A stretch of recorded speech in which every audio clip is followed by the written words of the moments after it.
또 하나 좀 이상한 부분이 있습니다. 남모 변호사를 수사를 이끌었던 당시 강찬우 전 수원지검장, 박영수 전 특검, 뭐 이분들이 나중에는 이 화천대유 관련해서 법률 조언을 구했다, 고문을 맡았다. 이거 저희가 어떻게 받아들이면 됩니까? 이게 뭐 결과론적으로는 다들 이제 화천대유와 관계가 되는 법조인들이 됐어요. 근데 이게 좀 굉장히 복잡한데 제가 쉽게 설명을 드리면 그 남모 변호사가 이제 대장동 관련의 로비 사건으로 구속 기소돼서 이제 결국에는 2016년도에 무죄를 받긴 했는데 예. 이런 사건에 연루가 됐었거든요. 근데 그 당시에 그 수사를 했던 검사가 강찬우 지검장일 때였다는 거예요.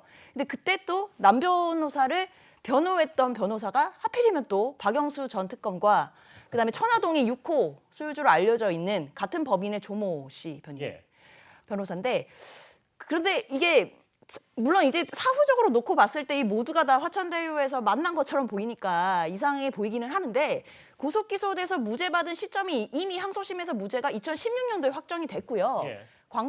강찬우 검사장이 이제 화천대유 고문으로 활동한 건 2018년도부터이기 때문에 또 시기적으로 조금 차이가 있습니다. 근데 물론 이제 좀 석연치 않은 부분이 있어 보이지만 뭐 이것만 가지고 지금 당장 뭘 논하기에는 조금. 정말 이상할 정도의 저런 우연들이 겹치는 한 중심에는 바로 김모라고 하는 그 경제지 기자분이 있지 않습니까? 그분이 저 넓은 여야를 넘나드는 넓은 권력 인사에 대한 인맥, 그리고 대법원장과 검찰총장과 지검장과 그다음에 특검이라고 하는 그 엄청난 분들을 법조 인맥, 그리고 또 거기에 등장하는 많은 이미 2012년부터 수없이 많은 뇌물과 여러 가지 고민 속에서 디자인을 일찍 해왔던 많은 변호사 출신들이 거기에 들어와 있는 거예요. 그 모든 것들을 연결하는 고리가 사실은 그 김모 지금 소유주입니다. 근데 이분이 지금 잠적해 있지 않습니까? 저는 그래서 이분에 대한 궁금증이 갈수록 커지고, 이분이 모든 것들을 다 연결하는 최종의 중심에 있는 분인데, 이분이 과연 이재명 지사랑 무슨 관련이 있는지는 잘 모르겠어요. 뭐 그건 드러날지 안 드러날지 봐야 되겠습니다만, 그래서 이분이 잠적하는 이 모습을 보면서 제가 개인적인 과잉 추측일지 모르겠습니다만 2016년에 최순실이 생각이 나요. 그 최순실이 등장했을 때 얼마나 많은 언론들이 관심을 보였습니까? 그 사람이 무슨 말을 하고 어떻게 설명을 할지. 저는 곧 이 김모 씨도 언론 앞에 등장을 해서 설명을 하기를 바라고, 설명을 했을 때 많은 언론들의 관심이 아마 뜨겁게 있을 거라고 봅니다. 뭐 일단 아직까지는 최서원 씨와 직접 비교가 좀 무리라는 예, 제 의견도 개인의 있으니까요. 느낌적 느낌입니다. 알겠습니다. 예. 말씀을 잠시 김 교수님 해주셨는데요. 그런데 이 화천대유 안을 좀 더 들여다보면 이 신생회사가 이렇게 많은 거물급 법조인들을 총동원했는지가 꽤 의문입니다. 그런데 여기에 새로운 이름들이 또 등장합니다. 앞서 만나봤던 강찬우 전 수원지검장, 박영수 전 특검. 그런데 어제 오늘 언론 보도를 통해서 김수남 전 검찰총장도 뭐 해명을 하긴 했지만, 최순실을 변호했던 이경재 변호사도. 근데 이현정 의원, 이 조그만 조그마다고 표현은 제가 다시 바로잡겠습니다. 이 신생회사에 이렇게 많은 법조인들이 필요한 이유가 뭘까요? 아마 삼성그룹도 이 정도 인맥을 구성하기는 굉장히 어려울 겁니다. 삼성도 지금 보면 대법관 출신을 준법감시위원회 위원장으로 지금 모셔놓고 있죠. 자, 근데 이 대법관을 회사가 모신다는 거는요, 사실 대법관에 대한 예우가 있습니다. 그렇기 때문에 일반 회사들 같은 경우에 대법관을 고문 변호사로 모신다, 굉장한 비용이 들 겁니다. 또 강찬우 전 수원지검장, 이분은 보통 수원지검장이 아닙니다. 유력한 차기 검찰총장 후보로까지 올랐던 분이에요. 자, 김수남 전 검찰총장, 이분도 검찰총장 했던 분입니다. 예. 자, 박영수 특검, 다 아시겠지만 박영수 특검 같은 경우는 특별검사뿐만 아니라 대한민국의 강력 수사의 대표적인 분 아니겠습니까? 이름만 다 아는 분이고, 여기 또 이경재 변호사. 이경재 변호사는 이제 최서원 씨 변호인으로 잘 알려져 있죠. 5년 동안 했던 분으로. 자, 이 많은 분들에 있었는데, 그렇다면 과연 이 많은 분들이 필요할 만큼 화천대유가 많은 소송과 법률 자문이 필요했던가? 그건 또 아니에요. 이 회사가 한 소송은요, 제가 알기로 딱 한 건입니다. 행정소송인데, 지금 이제 원래 계약서에 따르면 이제 대장동을 보시면 이 전력선이 다 이제 지상으로 나 있습니다. 이걸 원래 사업을 할 때 지중화를 하려고 했던 거예요. 근데 지중화를 하면 돈이 꽤 들거든요. 그래서 이제 지중화를 안 했는데, 이게 이제 성남도시개발공사하고 분쟁이 생겨서 이걸 소송으로 갑니다. 자, 그것에 대해서 소송에 이제 붙는 행정 소송 딱 한 건이에요. 이거는 뭐 일반 변호사가 해도 됩니다. 자, 그런데 소송거리가 없는 상황에서 이 많은 법조 인맥을 내세운 이분들한테 많게는 한 달에 1,500만 원, 아니면 500만 원씩 이걸 지속적으로 몇 년 동안 지급을 했다는 거예요. 아니 생각해 보시죠. 일반 회사가 법률 리스크가 큰 회사는 모르겠습니다. 막 정말 막 어마어마하게 법률 소송도 많고 한 회사면 이 정도 인맥 가지고 싸울 텐데 예를 들어서 뭐 삼성그룹이나 뭐 현대자동차나 이 정도 되면은 이런 분들이 뭐 쭉 빼면 몰라겠어요.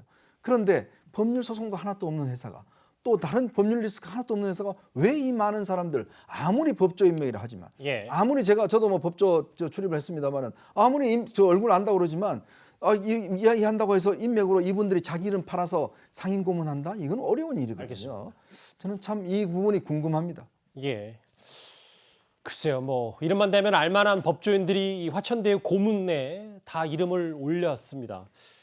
뭐 여러 의문이 들겠죠, 이도하 변호사님. 근데 이 부분이요, 오늘 오후에 또 하나 새롭게 나온 뉴스. 화천대유의 자금 조달한 뭐 이런 일부 언론에서는 전주라고까지 표현을 하던데 자금 조달한 투자자가 최태원 회장의 여동생이다. 이거 저희가 있는 그대로 받아들이면 어떻게 해석하면 될까요?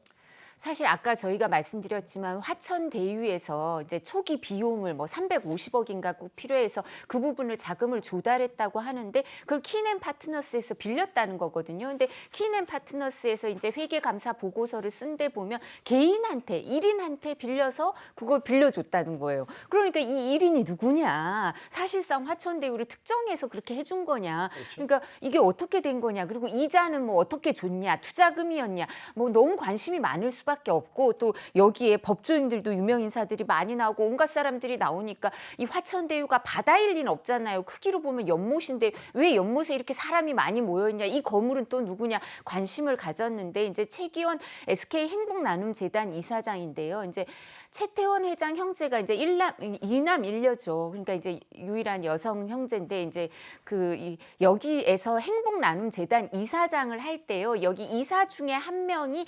키넨파트너스라는 저걸 만들었어요. 그래서 박모 대표라는 분인데 저도 아는 분인데 이제 이분이 이 키넨파트너스를 만들었는데 최기원 이사장은 여기랑 계약을 체결한 거지 화천대유에 특정해서 투자한 건 아니다라는 얘기가 나오지만 사실상 그러면 여기를 350억, 400억 이렇게 빌려줬으니까 뭘 믿고 화천대유에 그렇게 돈을 빌려줬냐 이상하다. 그러니까 실소유자 아니었냐 이런 얘기가 나오는데 이 부분은 아니다. 그리고 실제 지금 키넨파트너스에서 다른 데도 투자를 해서 손해를 봐서 실질적으로 최기원 이사장은 이 화천대유에 투자하라고 특정은 안 하고 키넨파트너스에 돈을 이제 투자한 거니까 계약을 한 거니까 예. 손실을 입어서 원금과 이자를 다 돌려받지 못했다라고 주장은 하고 있는데요. 이 부분도 수사를 해서 좀 밝혀볼 필요가 있지 않나. 수사를 하다 보면 이 부분까지 아마 알겠습니다. 살펴보게 될 겁니다. 등장인물이 꽤 많이 등장하고 있어요. 마지막 그러면 핵심 인물 인터뷰 얘기만 하고 넘어가겠습니다. 유동규 전 기획본부장, 이 대장동 개발 사업을 설계했다고 의심을 받는 유동규 전 본부장인데 뭐 잠적설 있고 휴대전화 바꿨냐라는 얘기했었는데 일단 한 언론과 인터뷰를 했습니다. 수익 관련 부분은 우리가 알 수 없고 금융기관과 화천대유 간의 역학관계는 금융사에 물어보면 되는 간단한 일이다. 이렇게 얘기를 했습니다. 그러니까 저분도 이 대장동 의혹의 핵심 지금 키맨 중에 한 분이죠. 근데 일단 연결이 잘 안 되고 잠적하고 있는데 특정 언론과 인터넷 언론과 지금 처음으로 이제 입장을 밝힌 건데요. 저는 아까 제가 말씀드린 화천대유의 실소유주인 경제지 출신 기자인 김모 씨가 이 부분의 모든 그림을 그렸거나 아니면 그 배후에 있는 실세라고 생각이 들고 그분을 이 엄청난 회계하고도 엄청난 이 수익 구조를 낼 수 있는 성남도시개발공사와 이런 계약을 체결하는 또 핵심적 역할한 파트너가 바로 유동규 본부장이기 때문에 예. 이 두 분의 조사가 사실은 모든 문제의 진상을 규명할 거라고 봅니다. 다만 여기서 우리가 궁금해하는 것은 유동규 전 본부장의 바로 이재명 지사의 측근으로 분류된다는 겁니다. 이미 경력이 그렇게 돼 있지 않습니까? 예. 성남도시개발공사의 본부장이면서 사장을 대행했었고 이재명 지사가 경기도지사로 가면서 경기관광공사라는 사장 자리를 줬던 분이기 때문에 이 유동규 본부장과 김모 씨 실소유주 화천대 실소유사의 관계가 나오면 바로 이게 이재명 지사의 관계 고리가 또 나올 수 있는 근거가 될 수 있다고 보기 때문에 예. 제가 아까 또 과잉 추측으로 최서원 씨 이야기합니다만 바로 김모 씨라는 실소유주가 최순실 씨라는 느낌적 느낌이라면 이 유동규 본부장은 제가 볼 때 문고리 3인방이라는 느낌적 느낌이 있습니다. 알겠습니다. 오늘 느낌 얘기 참 많이 하시네요. 예. 유동규 전 본부장의 언론 인터뷰 내용 해명까지 만나봤습니다. 이 대장동 특혜 의혹 관련해서는 여기서 정리를 하고요. 그런데 이재명 지사에게 또 하나의 악재가 있습니다.